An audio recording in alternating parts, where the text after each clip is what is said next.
Before the engine even starts, most car buyers have already lost thousands of dollars. Not because they're careless, not because they're bad negotiators, but because they're playing a game where the real rules are hidden from them. A man named Ryan spent 3 months preparing to buy his next car. He watched dealership videos during lunch breaks, compared prices late at night after work, read forums, saved spreadsheets on his laptop. He wasn't rich, he was just trying to avoid making an expensive mistake. Like a lot of middle-class Americans, Ryan lived carefully. Rent kept rising. Groceries cost more every month. His insurance bill had quietly increased again. And every time his old car made a strange noise, he felt a small wave of anxiety in his chest. So when he finally decided to replace it, he treated it seriously. The dealership sticker price was just over $32,000. But Ryan found the invoice number online, the so-called dealer cost. To him, that number felt like the truth hidden behind the sales pitch. He walked into the dealership, calm, prepared, and emotionally disciplined. At least, that's what he thought. After nearly 2 hours of negotiation, the salesperson finally sighed, leaned back in his chair, and said something that made Ryan feel victorious. "You're basically buying this at our cost." Ryan got the car for barely above the invoice price. He drove home feeling relieved, proud even. For the first time in a long time, he felt like he had beaten a system designed to pressure people emotionally. But what Ryan didn't understand was this. The dealership wanted him to feel smart. Because confident buyers stop asking questions. That's the psychology behind modern selling. People become easier to influence the moment they believe they are in control. A few days later, Ryan's coworker Marcus saw the car parked outside the office. Same model, same color, same dealership. Marcus visited that weekend and somehow paid thousands more. Not because he was reckless. Actually, Marcus thought he was being financially responsible. The first thing he told the dealership was, "I'm paying cash." And that single sentence quietly changed the entire negotiation. Most people think cash gives them power. In normal life, it usually does. Cash means simplicity. Less risk, no waiting. But dealerships don't think like normal businesses. To them, the vehicle is only part of the product. The real business is the financing, the monthly payment, the loan structure, the interest spread, the protection packages, the warranties. That's where the serious money lives. And most customers never fully realize it because the process feels emotionally exhausting by design. Think about the average buyer for a moment. They already spent hours inside bright showrooms. They've listened to numbers all afternoon. They're mentally drained, hungry, emotionally attached to the car. By the time the paperwork begins, their brain stops analyzing and starts seeking relief. Psychologists call this decision fatigue. The longer humans make financial decisions, the worse those decisions become. And dealerships understand this deeply. That's why the final office feels calm and friendly. Soft voice, bottled water, comfortable chair. The pressure becomes quieter, which makes it more dangerous. Because people only expect manipulation when it feels aggressive, but the strongest persuasion often feels helpful. Ryan entered the finance office believing the difficult part was over. In reality, the most profitable part had just begun. The finance manager smiled warmly and started discussing options. Not expenses, not upsells, options. Small language changes like this matter more than people realize because humans react emotionally before they react logically. An extended warranty sounds safer than unexpected repairs. Gap coverage sounds responsible instead of expensive. A slightly higher interest rate sounds harmless when translated into a smaller monthly number. That's another psychological trick. People stop focusing on total cost once monthly payments enter the conversation. A $60 increase per month feels emotionally smaller than several $1,000s up front, even when the math says otherwise. And this is where modern financing quietly reshapes behavior. Most people are no longer buying products.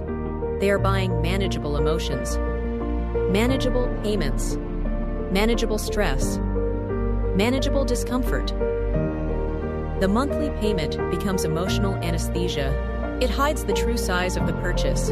That's why two people can walk into the same dealership and leave with completely different financial outcomes while both believing they made smart decisions. The system is not built around transparency. It's built around emotional management. And honestly, that's what makes modern debt so dangerous. It rarely feels dangerous in the moment. It feels convenient, normal, affordable, until years pass and people realize how much of their future income already belongs to someone else. Car payments, credit cards, subscriptions, loans, one monthly obligation at a time. And eventually, people stop asking how expensive their life has become because the payments simply feel like adulthood. That's the hidden shift. The financial pressure becomes psychologically normal, and once stress becomes normal, people stop questioning it. That's why understanding money is no longer just about numbers. It's about behavior, attention, emotion, impulse, fatigue. Because the modern financial world doesn't just sell products, it studies human psychology and quietly builds entire systems around it.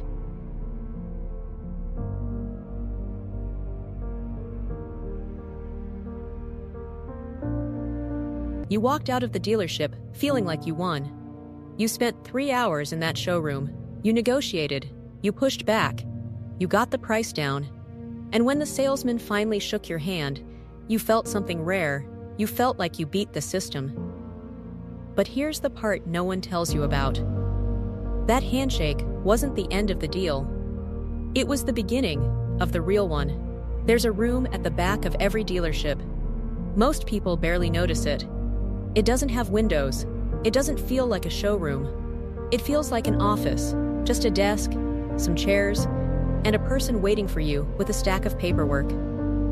That room is called the finance office. And that's where the actual transaction happens. Here's why we know this with such precision. Many large dealership groups, companies managing hundreds of locations across the country, are publicly traded. They answer to shareholders. They file detailed financial statements every quarter, numbers that show, line by line, where the money comes from. The average gross profit on a car sale is around $3,300. But the finance office? It adds another $2,700 to $2,900 on top of that. Per vehicle, not from selling you a car, from what happens after you agree on the car. Let's walk through how it works. When you finance through the dealership, the bank tells them what rate they'll approve you at. Say it's 4%. The dealership charges you 5%. That 1% difference, called a loan reserve, is profit they keep quietly.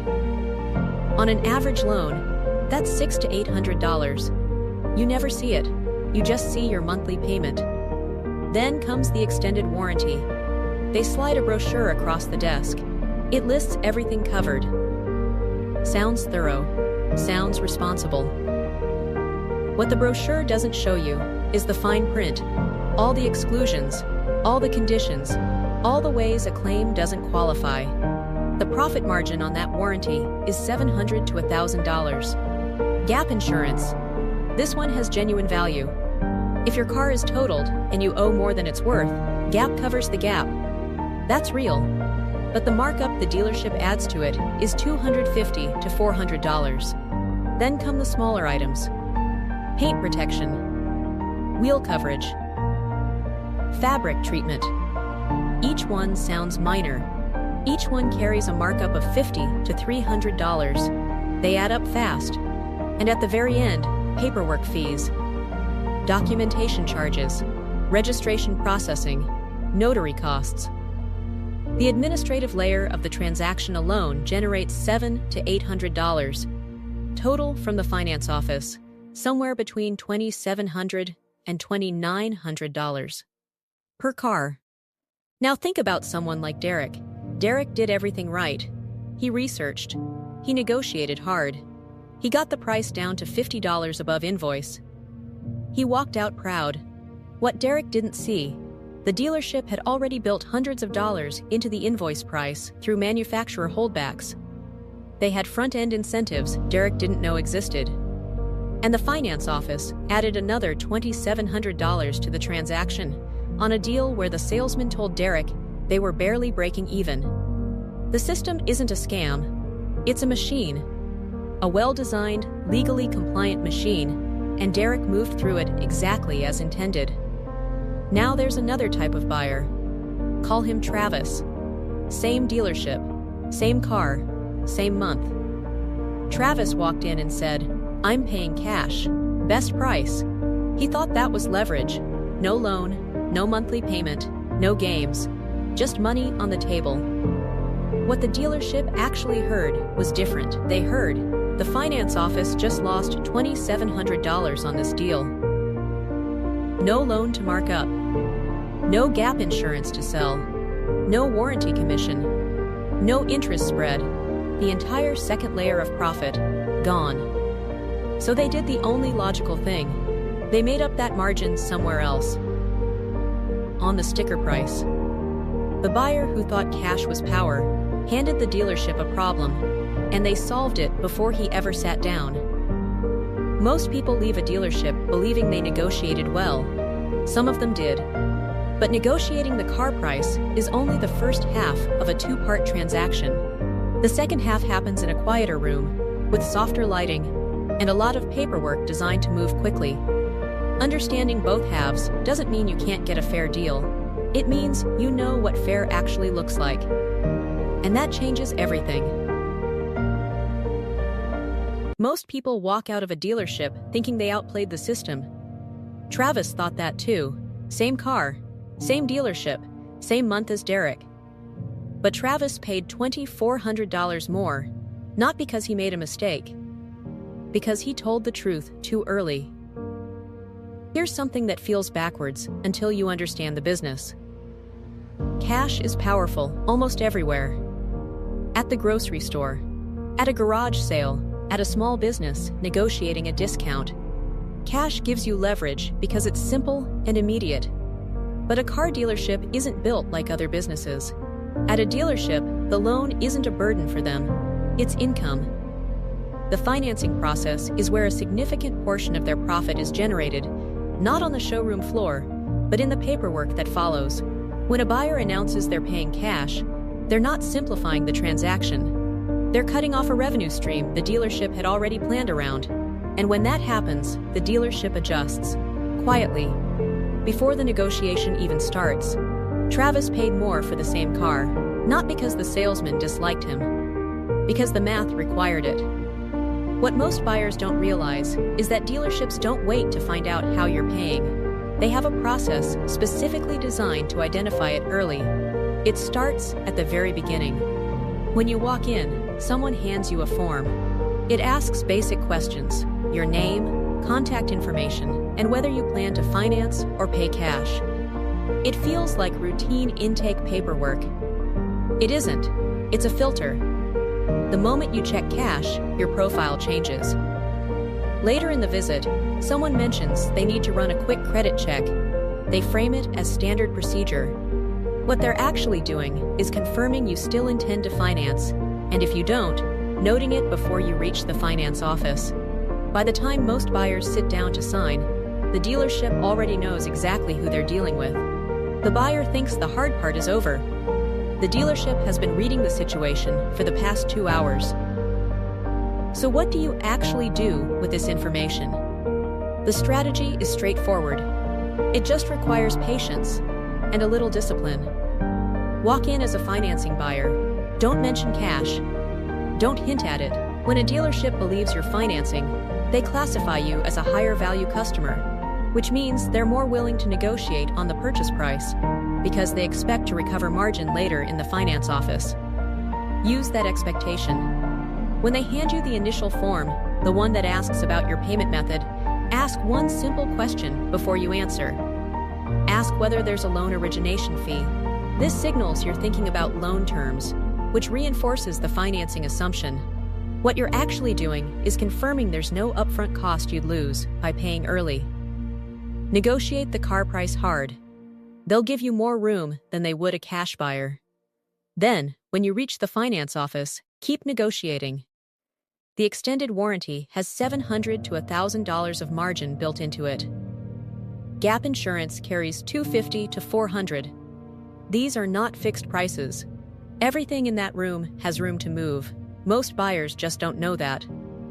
Before you sign anything, read the loan agreement carefully. Look for one specific clause: the prepayment penalty. If it doesn't exist, and in most cases it won't, you're clear. Sign the loan, drive home, pay it off within the week. You walked in as a financing buyer, negotiated the price that comes with that classification, avoided the markup that cash buyers absorb, and paid off the loan before any meaningful interest accumulated. The entire approach depends on two things: no origination fee and no prepayment penalty. Confirm both before you proceed. In most situations, even if a small fee exists, the savings on the vehicle price still come out ahead.